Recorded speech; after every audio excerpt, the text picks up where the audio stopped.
Madam একটা জঙ্গল আছে, কেটে ফেলো। ম্যাডাম প্রচুর পশু পাখি গাছপালা ওই জঙ্গলে আছে, ম্যাডাম কেটে কেন ফেলবো? আরে আমার বন্ধু তো বিজনেসম্যান, ও প্রাইভেট জেটটা কিনবে কি করে ওই গাছগুলোকে বাঁচিয়ে রাখলে?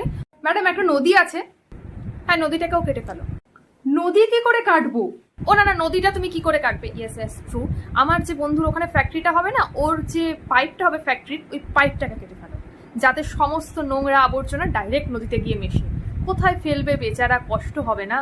না হলে আমার ফান্ডিং কি করে আসবে? সে তো ঠিক, খুব কষ্ট হবে। এইভাবে সমস্ত জল পলিউটেড হয়ে যাচ্ছে, এয়ার পলিউশনও খুব বেড়ে যাচ্ছে, শ্বাস নেওয়া যাচ্ছে না, মানুষের অ্যাজমা হয়ে যাচ্ছে না। এয়ার পলিউটেড হয়ে যাচ্ছে, জল পলিউটেড হয়ে যাচ্ছে, কি করা যায়? কিছু তো করতে হবে, অবশ্যই কিছু করতে হবে। নিজে ছেলেমেয়েগুলোকে তাড়াতাড়ি বিদেশে পাঠাও। কিন্তু আমার ছেলেমেয়ে তো এই দেশেই পড়ে। তোমার ছেলেমেয়ে এখনো এখানে পড়ছে, কেন পড়বে?